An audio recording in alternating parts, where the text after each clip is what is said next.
محبت سے یہ کہتا ہے دیوانہ غوث اعظم کا نہ چھوڑیں گے کبھی محفل سجانا غوث اعظم کا نہ چھوڑیں گے کبھی محفل سجانا غوث اعظم کا اور خدا کے فضل سے شاہ طیبہ کی عنایت سے خدا کے فضل سے شاہ طیبہ کی عنایت سے خدا کے فضل سے شاہ طیبہ کی عنایت سے بہت مشہور ہے مردہ جیلانا غوث اعظم کا بہت مشہور ہے مردہ جیلانا غوث اعظم کا آپ حضرات کافی دیر سے نعتیہ کلام سن رہے ہیں اب میں آپ سبھوں کو میدان خطابت کی طرف لے کے چلوں اور ماہر علم و فن خطیب اہل سنت حضرت علامہ مولانا مفتی پرویز علیمی مدرس مدرسہ کلداد پور کو میں پیش کرنے جا رہا ہوں جو آپ کے ترقتے دلوں کو اطمینان و سکون کا مرہم عنایت فرمائیں گے آئیے ہم اور آپ استقبالیہ نعرہ لگائیں نعرہ تکبیر تجھ کو اے قوم بہرحال سنبھالنا ہوگا آپ موبائل کے ذریعے اخبار کے ذریعے فیس بک کے ذریعے روزانہ سنتے رہتے ہیں یہ خاموش مزاجی تمہیں جینے نہیں دے گی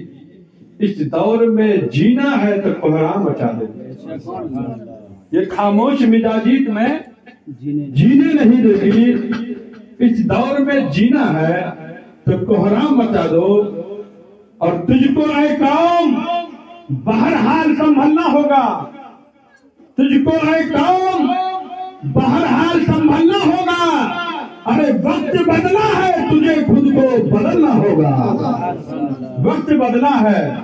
تجھے خود کو بدلنا ہوگا اب ہم آپ کو کھل کے نہیں بتائیں گے کہ وقت کیا بدلا ہے آپ خود سمجھدار ہیں پڑھے لکھے لوگ بیٹھے ہیں سب بیٹھے ہیں سب جانتے ہیں کہ دیش کا ماحول کیا ہے بتانے کی ضرورت نہیں ہے سب کو مل کر نعرے کا جواب دیجیے نعرہ تکبیر نعرہ رسالت جشن میلاد النبی پیر طریقت خواجہ نوید عالم صاحب حضرت علامہ مولانا مفتی پرویز علیمی صاحب نعرہ تکبیر نعرہ رسالت ٹھیک ہے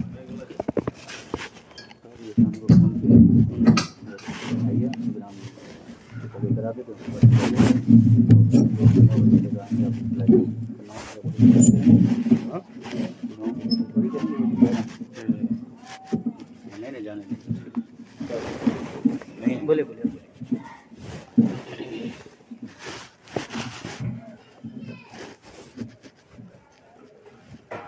قابل صد تعظیم و تکریم علماء ذی احترام و سامعین باوقار بالخصوص تشریف فرما پیر طریقت رہبر راہ شریعت پیکر خلوص گرامی مرتبت عالی وقار حضرت علامہ خواجہ نوید عالم صاحب قبلہ مصباحی لطیفی مدظلہ العالی والنورانی ہمارے کرم فرما حضرت علامہ ساجد الرحمن صاحب قبلہ مدظلہ العالی والنورانی بزرگ ہستی استاذ الحفاظ گرامی مرتبت عزت ماب حافظ سلمان رضا نعیمی صاحب قبلہ مدظلہ العالی سب کی بارگاہ میں میری سلام محبت پیش ہے السلام علیکم ورحمۃ اللہ وبرکاتہ وعلیکم السلام ورحمۃ اللہ وبرکاتہ الحمدللہ الذی حبب الینا الایمان وزینہ فی قلوبنا وکرہ الینا الکفر والفسوق والعصیان والصلاة والسلام على سید الانام وعلى آلہ واصحابہ الکرام أما بعد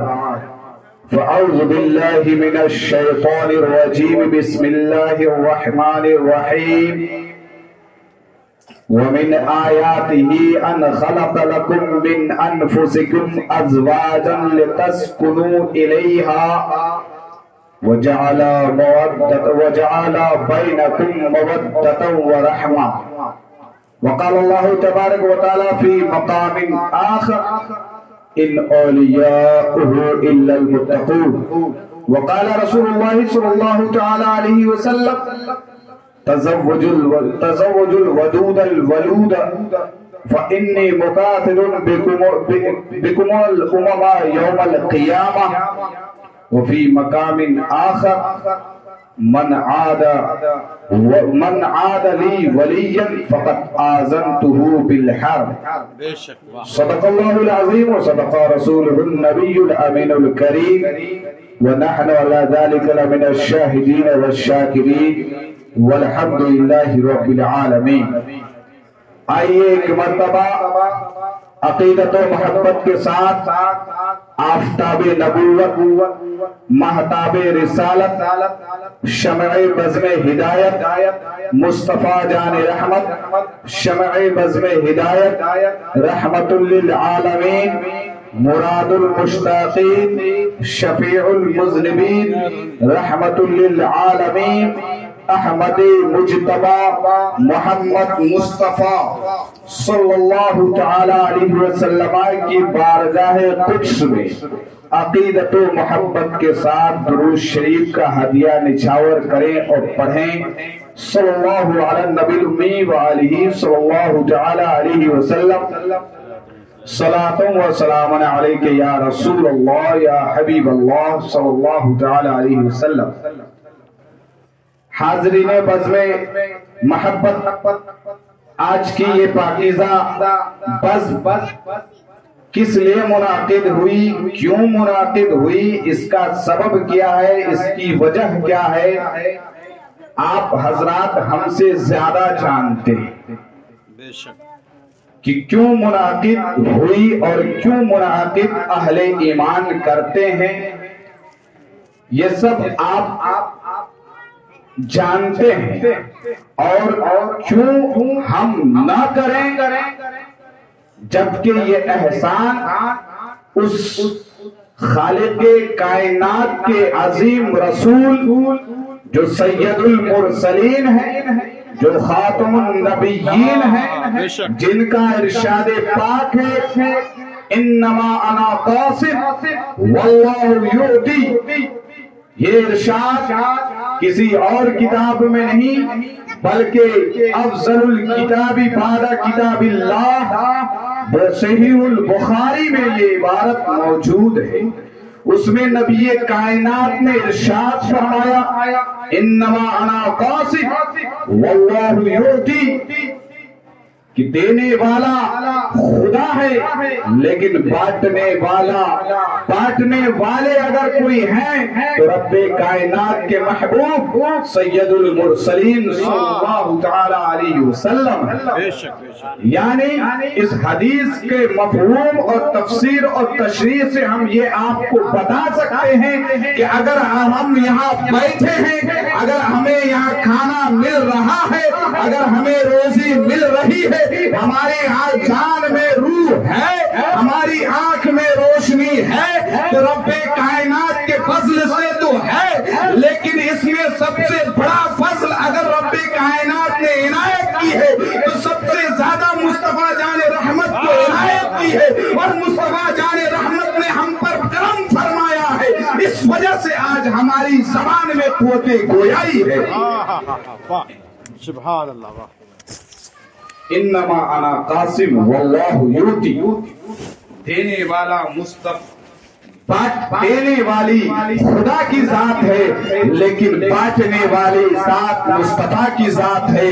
مطلب کیا ہوا کہ صرف اس میں یہ نہیں کہا کہ میں یہ چیز بانٹنے والا ہوں، یا خدا نے رب کائنات کے پیارے محبوب کے ارشاد میں یہ عبارت بھی موجود نہیں ہے کہ رب کائنات مصطفیٰ جان رحمت کو کون سی چیز عطا کرتا ہے، کون سی چیز عطا نہیں کرتا ہے، بلکہ پوری حدیث میں کسی چیز کی وضاحت نہیں۔ جب عبارت مطلق ہو، ہمارے پیر طریقت خواجہ نوید عالم متزل العالی تشریف فرما ہے، وہ جانتے ہیں جب کوئی حدیث یا آیت مطلق ہو تو اس کا اطلاق مطلق پر ہوتا ہے۔ المطلق یجری الی اطلاق ہی، فقہ کا ایک عام جزیہ ہے، مذہب اسلام کا ایک عام جزیہ ہے۔ جب کوئی عبارت عام ہو، جب عبارت میں کوئی قید و بند نہ ہو بلکہ کسی شرط کے ساتھ نہ ہو، تو وہ عبارت پوری مفہوم اور پوری ساری چیز کو شامل ہوتی ہے۔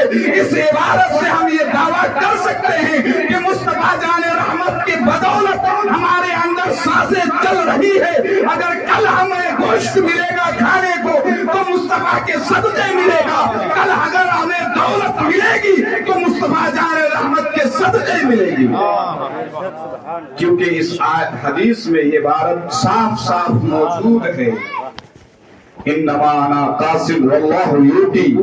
یہ عالمانہ اور علمی گفتگو کا ایک خلاصہ میں نے آپ کے سامنے پیش کیا۔ آپ خواجہ نوید عالم متزل العالی سے پوچھ سکتے ہیں کہ یہ الاطلاق یجری المطلق یجری علی اطلاق ہی کا کیا مطلب ہے، وہ ہم سے بہتر جانتے ہیں۔ لیکن ابھی جو مہینہ ہمارے سامنے سے گزر رہا ہے، اس مہینے سے بھی آپ واقفیت رکھتے ہیں،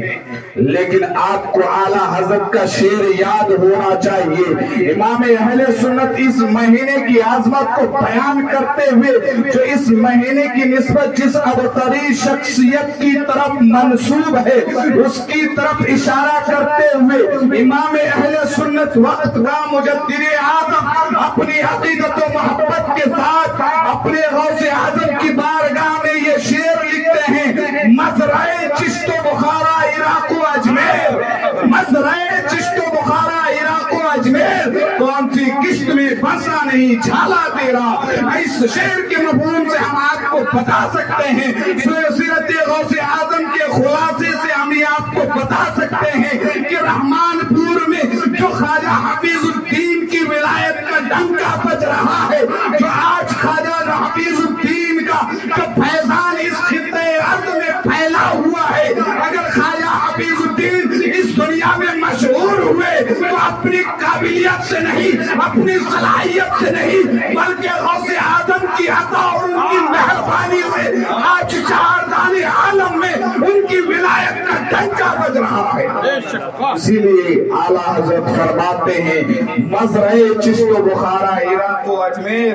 کون سی کشت میں برسا نہیں چھالا تیرا۔ اعلیٰ حضرت یہ بوان دہل یہ اعلان کر رہے ہیں، ہم نے بہت سارے غوثوں کو دیکھا لیکن غوث اعظم کی ذات وہ ذات ہے کہ خواجہ حفیظ الدین جیسی عام شخصیت کو منصب اعلیٰ تک پہنچایا، تو خواجہ حفیظ الدین کو اگر کوئی ارب و اعلیٰ تک پہنچایا، ولایت کا درجہ اگر کہیں سے ملا تو غوث اعظم کی بارگاہ سے ملا۔ یہ عظیم منصب خواجہ غریب نواز کو بھی ملا، یہ عظیم منصب خود امام اہل سنت کو ملا۔ اس کا مطلب یہ ہوا کہ خواجہ حفیظ الدین علیہ رحمت و رضوان کا جو فیضان اس خطے ارض میں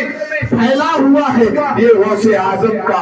کا کرم ہے، ان کی مہربانی ہے، ان کی عنایت ہے۔ اس کا مطلب اور یہ بھی واضح ہو گیا کہ خواجہ حفیظ الدین بھلے ہی اپنے جسمان و جسمانیت کے ساتھ رہنمائی ہمارے کرتے چلے آ رہے ہیں، لیکن ان کی رہنمائی در حقیقت غوث اعظم کی رہنمائی کا نام ہے۔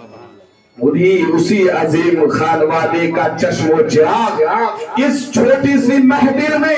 اپنے آپ کو گراتے ہوئے، اپنے آپ کو پیکر کے خلوص بنتے ہوئے، سچ معنوں میں اپنا ایک اخلاص کا، ایک محبت کا، ایک الفت کا جو تقاضا ہوتا ہے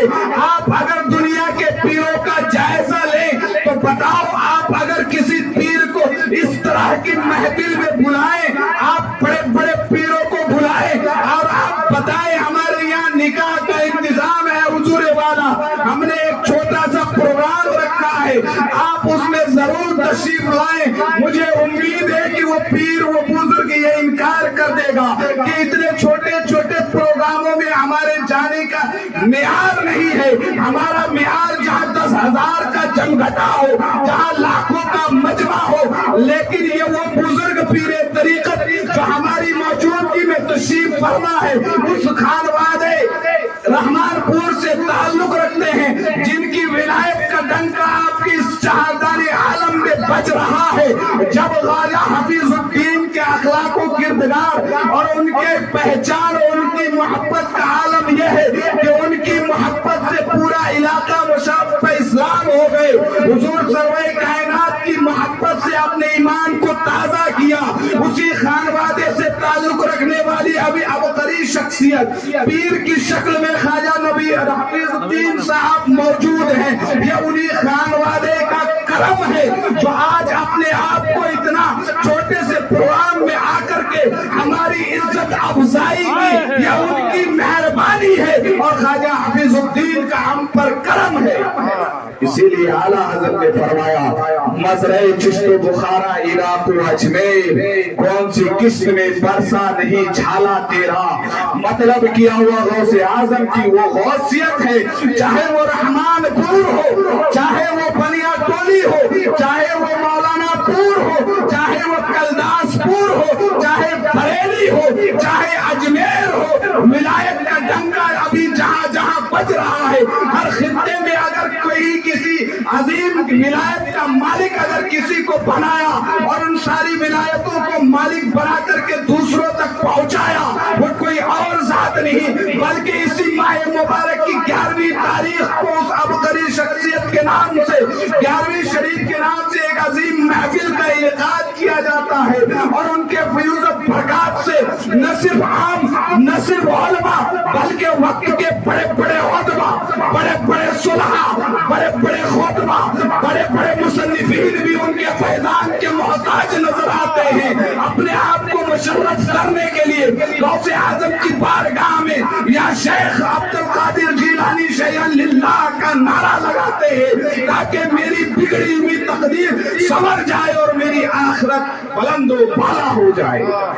نعرے تکبیر، نعرے رسالت، جشن میلاد النبی، بھائی جان خواجہ غریب نواز، جشن غوث الورا۔ واہ واہ واہ، بہت اچھا، واہ۔ ایک بار درود پاک پڑھیں، صلی اللہ علی نبی امی وآلہ صلی اللہ تعالی علیہ وسلم، صلاۃ و سلام علیک یا رسول اللہ صلی اللہ تعالی علیہ وسلم۔ پیارے آقا کے پیارے دیوانوں، آج ہم یہاں بیٹھے ہیں تو ہمارا بیٹھنا خالی نہیں ہوگا، کیونکہ ہم اس ذات کا تذکرہ کرنے کے لیے حاضر ہوئے ہیں، بلکہ یہاں صرف عظیم شخصیت کا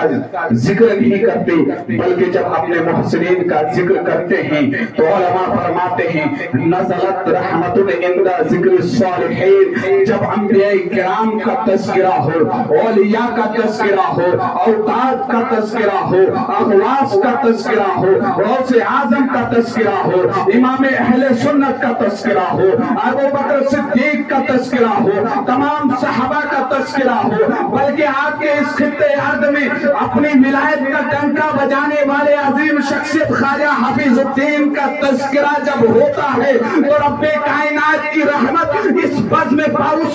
پاک پر جھما جم برستی ہے۔ جہاں خواجہ حفیظ الدین جیسی عظیم شخصیت کا تذکرہ ہوتا ہے، جہاں ولایت عظمیٰ کے فائز غوث اعظم کا تذکرہ جمیل ہوتا ہے، اور رب کائنات کی رحمت اس پروگرام میں اس محفل میں جھما جم برستی ہے۔ جب جہاں رحمت اللہ کی واضح طور پر برستی ہو ہم وہ مسلمان ہے کہ ہم وہ محبت کے وہ بھوکے ہیں کہ جہاں ہمیں محبت ملے، جہاں ہمیں ایمان کی تازگی ملے۔ ایک مسلمان کی یہ پہچان ہونا چاہیے، جہاں ایمان کی تازگی ملے، جہاں ایمان کو روح کو تازگی بخشے، تو ہمیں ضرور اس پروگرام میں شریک ہو کر کے اپنی دنیا کو بھی آباد کرنا چاہیے، اپنے ایمان کو بھی آباد کرنا چاہیے، اور اپنی آخرت کو بھی آباد کر کے سرخرو ہو جانا چاہیے۔ ہم اس لیے اس پروگرام میں تشریف لاتے ہیں۔ یہ بظاہر صاحب خانہ نے اپنے نکاح کو، اپنے یہاں کے پروگرام کو متبرک بنانے کے لیے اس پروگرام کو تنہا منعقد کیا، لیکن صاحب پروگرام نے اپنے لیے منعقد تو کیا، لیکن اس بزم پاک میں جو رحمت و انوار کی بارش میں نہا رہے ہیں، وہ صاحب خانہ تنہا نہیں نہا رہے، بلکہ ہم لوگوں کو، آپ لوگوں کو لے کر کے نہا رہے ہیں، اور اللہ رب العزت کی مہربانی ہم سب پر نازل ہو رہی ہے۔ پیارے آقا کے پیارے دیوانوں، پیر تو ہزاروں مل جائیں گے، میری ملاقات حضرت خواجہ نوید عالم صاحب سے کوئی خاص ملاقات نہیں ہے، ایسے ہی چند منٹوں کی ملاقات ہے، لیکن ان کے الفاظ، ان کے بیان، ان کا طرز تکلم سے میں یہ اندازہ کر سکتا ہوں، میں ان کے علمی حالات سے واقف اتنا نہیں ہوں، لیکن میں اتنا اندازہ کر سکتا ہوں کہ ان کے الفاظ جو زبان سے نکلتے ہیں، ان کا جو طرز تکلم موجود ہے، ان کے طرز تکلم سے یہ میں استخراج کر کے آپ کو بتا سکتا ہوں کہ اور لوگوں سے الگ ہیں۔ یہ میں بیجا تعریف نہیں کر رہا ہوں، یہ تعریف اگر مجھے پیچھے کرنے کی ضرورت پڑے تو میں کروں گا، یہ علل اعلان میں کرتا ہوں۔ یہ اہل علم کی بات ہے، جو اہل علم ہوتے ہیں وہ ان کے زبان سے، ان کی گفتگو سے ناپ لیتے ہیں کہ کس کا ترازو بھاری ہے، کس کا پلہ ہلکا ہے، تو میں اپنے علمی بساط کے مطابق یہ بیان کر سکتا ہوں۔ میں نے اتنی کم عمر میں بہت سارے بزرگان دین کو دیکھا، بہت سارے پیر کو بھی دیکھا، لیکن کچھ ایسے پیر بھی ہمیں نظر آئے نہ جن کو شرائط امامت کا علم ہے، نہ شرائط نماز کا علم ہے، نہ فرائض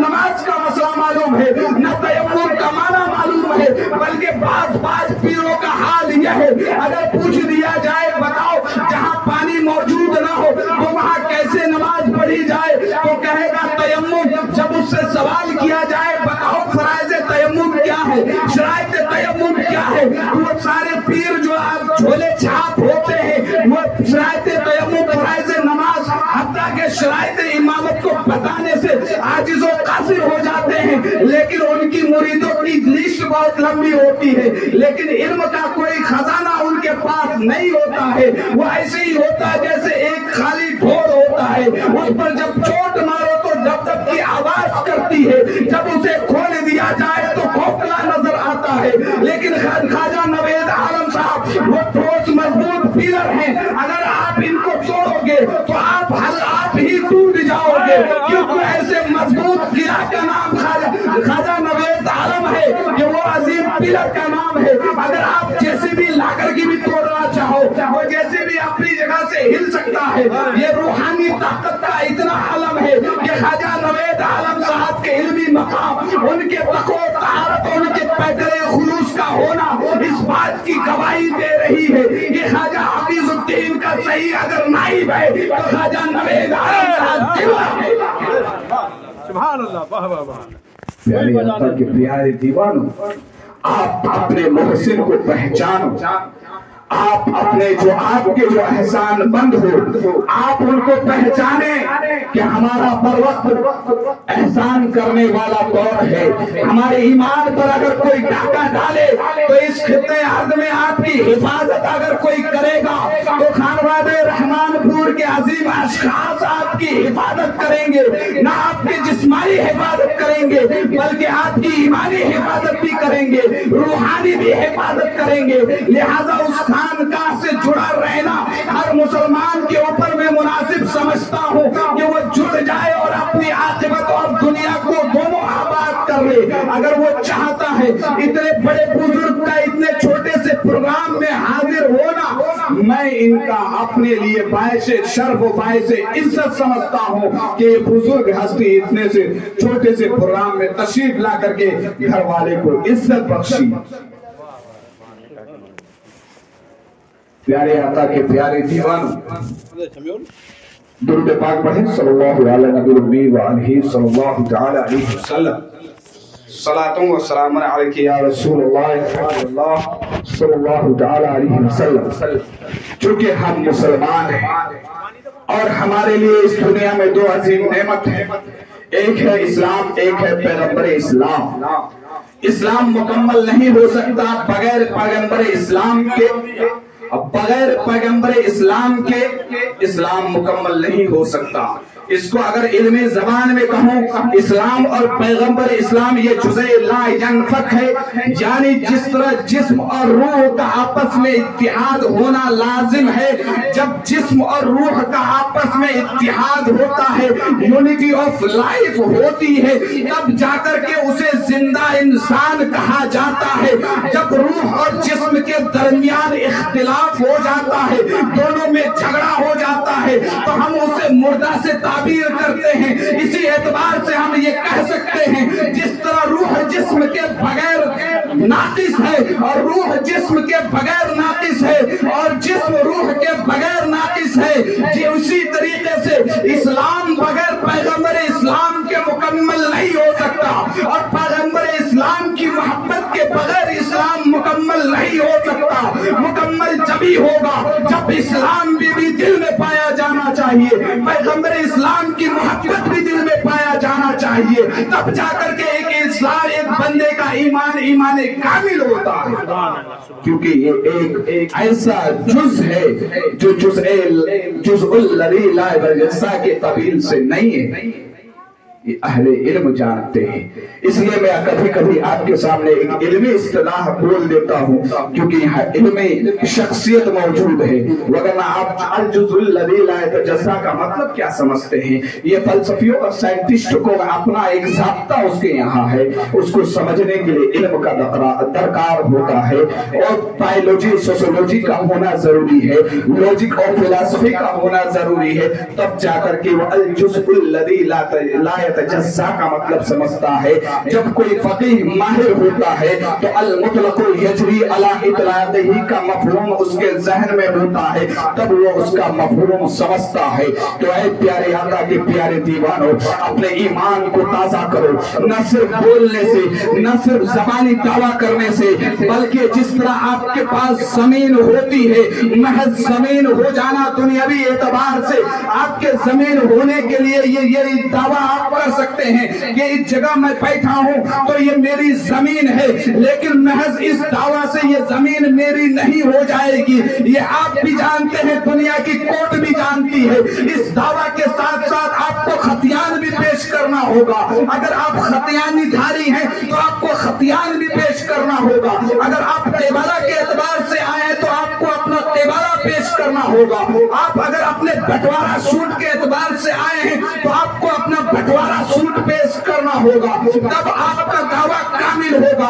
اسی طریقے سے ایک مسلمان کا ایمان اسی وقت کامل ہو سکتا ہے جب وہ زبان سے محبت رسول کا دعویٰ کرے اور اپنے جسمان اور جسمانیت کے ساتھ اللہ رب العزت کی بارگاہ میں جا کر کے اللہ کا گھر مسجد کو آباد کرے، ہر وقت پنجگانہ نماز کی اذان ہو، وہاں جا کر کے اپنے جسمان و جسمانیت کے ساتھ رب کائنات کی بارگاہ میں اپنے جسمانی پیشانی کو جھکا کر کے اپنی عبادت و ریاضت کا وہ بول بالا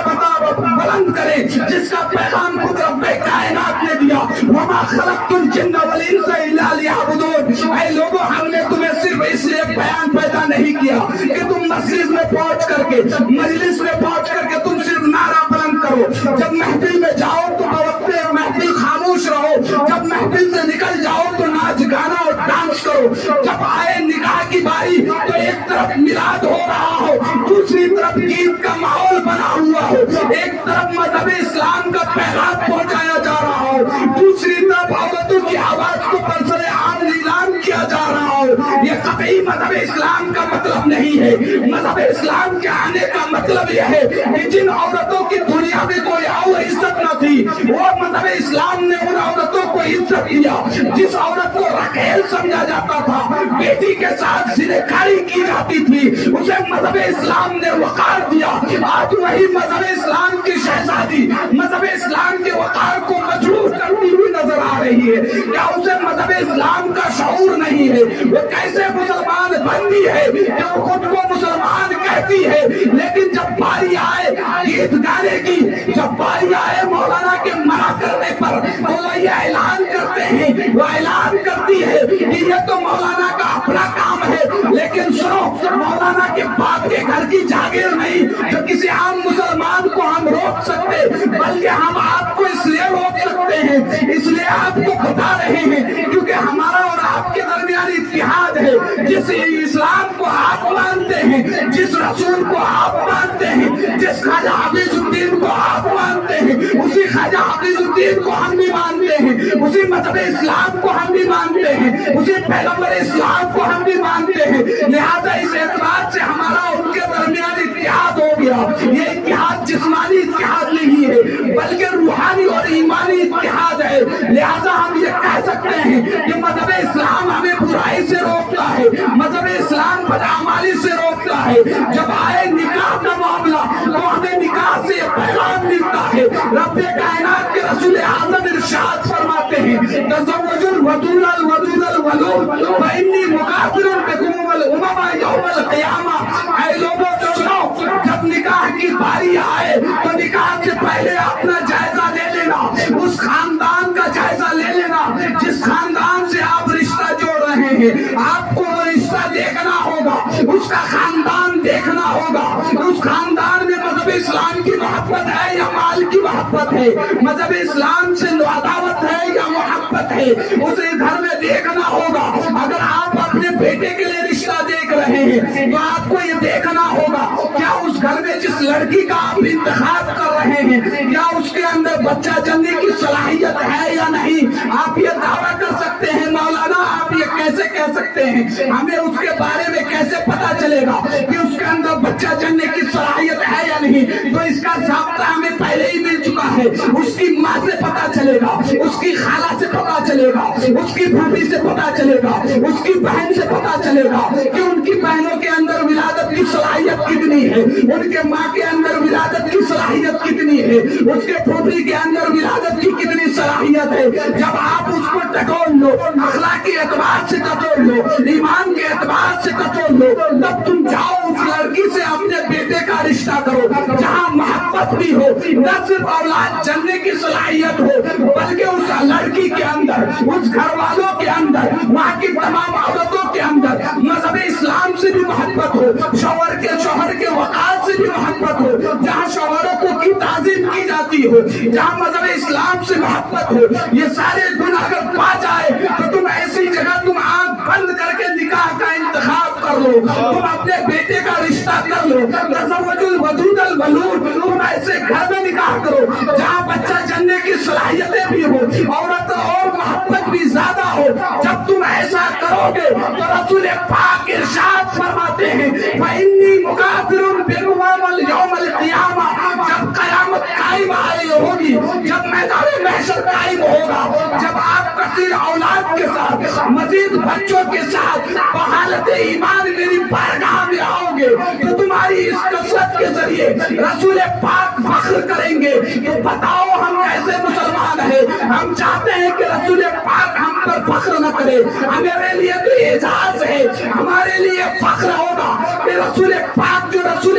معظم ہے، تمام نبیوں کے نبی ہیں، تمام رسولوں کے رسول ہیں، جب وہ ہم جیسے نکم علم والے پر اتنا فخر کریں گے تو بتاؤ ہم محبت کا دعویٰ کر کے ایسی جگہ رشتہ کیوں نہ کریں جہاں رسول پاک سے ہمیں فخر کی دولت میں۔ سبحان اللہ۔ بتاؤ تو ہم کیسے مسلمان ہیں؟ اسی رسول پاک پر نازل کردہ آیت مبارک کہتی وَمِنْ آیَاتِهِ أَنْ خَلَقَ لَكُم مِّنْ أَنفُسِكُمْ أَزْوَاجًا لِتَسْكُنُوا إِلَيْهَا۔ آپ اگر جائزہ لیں، قرآن کے مفہوم کا مطالعہ کریں کہ اس دنیا میں بے شمار نشانی، بے شمار نشانی ہے، اور جب نشانی اللہ کی ہو